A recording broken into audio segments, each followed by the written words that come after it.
نحمدہ و نصلی علی رسولہ الکریم۔ کلمہ کی تین قسم ہیں، اسم، فعل، حرف، اور اسی میں ہم نے حمزہ وصلی کی پہچان کرنی ہے۔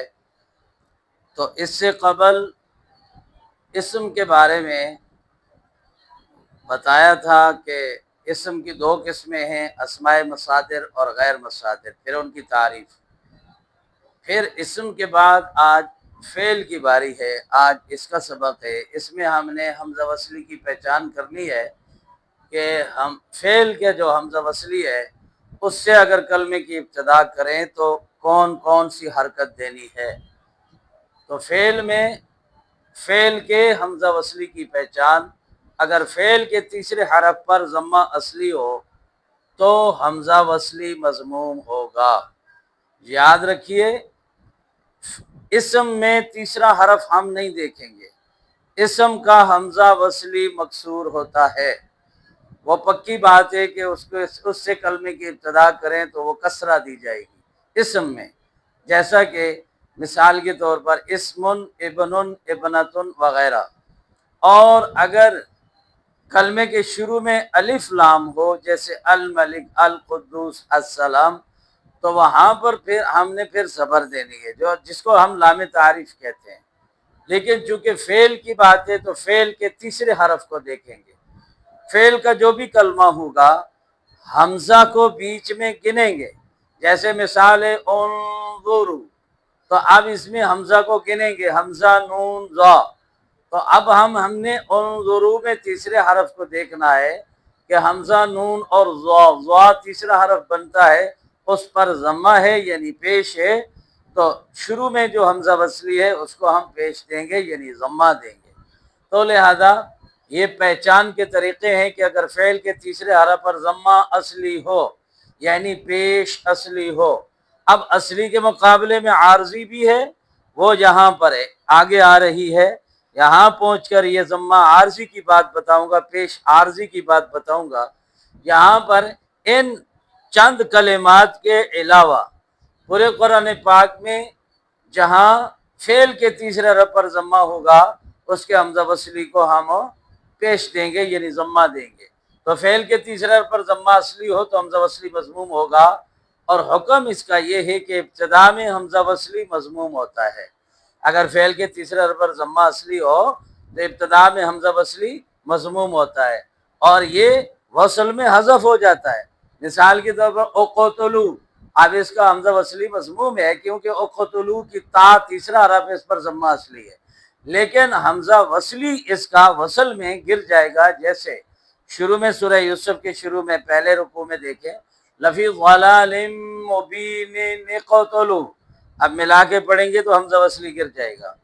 اور اسی طرح مختالا فخورا الذین، لیکن اس کا حکم اور ہے، تو یا ایھا الناس اعبدوا، اور اگر ہم ملا کے پڑھیں تو یا ایھا الناس اعبدوا، اس کا حمزہ وصلی کیا ہوگا؟ گر جائے گا، چاہے وہ مضموم ہو چاہے مکسور ہو، کیونکہ فعل کا جو حمزہ وصلی ہوتا ہے اس کی حرکات دو ہوتی ہیں، حمزہ کے اوپر یا پیش ہوگی یا حمزہ کے نیچے زیر ہوگی۔ اگر کلمہ سے ہم حمزہ وصلی سے ابتدا کریں گے تو اس کو قانون کے مطابق یا پیش دیں گے یا زیر دیں گے۔ تو فعل کے تیسرے حرف پر ضمہ اصلی ہو تو حمزہ وصلی مضموم ہوتا ہے اور یہ درمیانے کلام میں گر جاتا ہے، اور اگر حمزہ سے ہم شروع کریں تو اگر تیسرے حرف پر ضمہ ہے تو ہم اسے پیش دیں گے، ضمہ دیں گے، جیسے اعبدوا۔ اب اعبدوا میں دیکھیں حمزہ عین با پر ضمہ ہے تو حمزہ وصلی مضموم ہے، اور درمیانی کلام میں کیسے گرتا ہے؟ یا ایھا الناس اعبدوا۔ اسی طرح اذکروا اللہ، اب یہاں پر حمزہ دال کاف پر ضمہ ہے تو حمزہ وصلی مضموم ہوگا، تو یہ بھی ماقبل سے ملا کے پڑھیں گے تو یا ایھا الناس اذکروا، یا جو بھی پیچھے کلمہ ہوگا اس سے حمزہ وصلی گر جائے گا۔ وَاتْلُ عَلَيْهِمْ، یہاں ہے واو کو چھوڑ دو، آگے اُتْلُ عَلَيْهِمْ۔ اسی طرح اقنوتی، یا مریم اقنوتی، اس پہ حمزہ وصلی گر جائے گا، اور اگر حمزہ سے ابتدا کریں تو ضمہ دیا جائے گا۔ فمن اضطر، یہاں پر فمن اضطر، اسی طرح خبیثت نجت السد، خبیثہ پر وقف کریں گے تو آگے آئے گا اجت السد۔ تو حمزہ وصلی میں فعل کا جو تیسرا حرف مضموم ہے، ضمہ اصلی ہے، تو اس کا حمزہ وصلی کیا ہوتا ہے؟ مضموم ہوتا ہے۔ اور اگر فعل کے تیسرے حرف پر فتحہ یا کسرہ ہو، یعنی اب تو تھا ضمہ، تیسرے حرف پر پیش کی، تو اب تیسرے حرف پر زبر ہو، زیر ہو، تو حمزہ وصلی مکسور ہوگا۔ میں نے بولا تھا فعل کا جو حمزہ ہے وہ یا اس پر پیش ہوتی ہے یا اس کے نیچے زیر ہوتی ہے، وہ وصلی ہوتا ہے۔ تو جیسے اعلمو، اس کے نیچے زیر کیوں آئی؟ کہ حمزہ عین لام، لام پر زبر ہے، تو تیسرے حرف پر زبر ہو، زیر ہو، تو حمزہ وصلی مکسور ہوگا۔ اشترو، یہاں پر بھی حمزہ وصلی مکسور ہے، اس کے تیسرے حرف پر زبر ہے۔ ارجعی، یہاں پر بھی حمزہ وصلی مکسور ہے، اس کے تیسرے حرف جیم کے نیچے زیر ہے۔ اہبطوا، یہاں پر بھی حمزہ وصلی مکسور ہے، اس کے تیسرے حرف کے نیچے زیر ہے۔ تو لہذا حمزہ وصلی فعل کے تیسرے حرف پر ضمہ اصلی ہو تو مضموم ہوتا ہے، اور اگر فعل ہی کے تیسرے حرف پر فتحہ یعنی زبر اور زیر ہو تو حمزہ وصلی مکسور ہوگا۔ اب اگلی بات، اگر فعل کے تیسرے حرف پر ضمہ عارضی ہو، اب وہ اس کے مقابلے میں، یہاں ضمہ اصلی ہو تو حمزہ وصلی مضموم ہوگا، زبر ہوگی، اور یہاں پر دیکھیے تیسرے حرف پر پیش ہے، مگر بجائے پیش حمزہ وصلی مضموم ہونے کے کیا ہے؟ مکسور ہے۔ تو یہ چند کلمات ہیں پورے قرآن پاک میں جو نکال کر آپ کے سامنے پیش کی ہے۔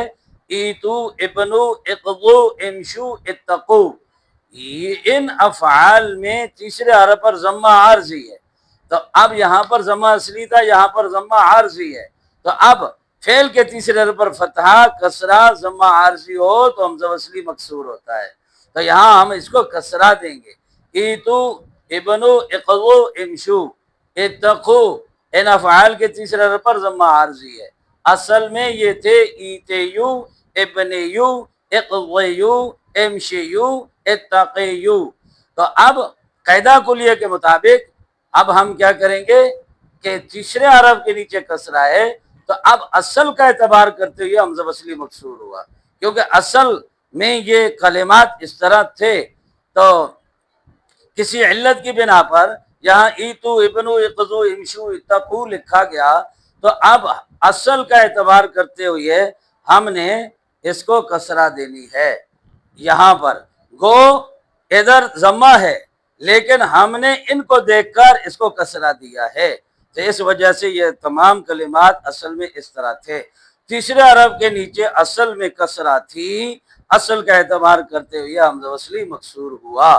اب فعل کا حمزہ وصلی مکسور اور مضموم ہوتا ہے، جیسے آپ نے دیکھا کہ یہاں پر فعل کا جو حمزہ ہے وہ مضموم ہے، اور ان مثالوں میں حمزہ وصلی مکسور ہے، تو اب فعل کا جو حمزہ ہے وہ یا مکسور ہوگا یا مضموم ہوگا، مگر وصلی بھی ہوگا، یہ درمیانی کلام میں گر جائے گا، اور کلمے کی ابتدا سے پڑھو تو قانون کے مطابق یا ہم اس کو حمزہ کو کسرہ دیں گے یا ضمہ دیں گے۔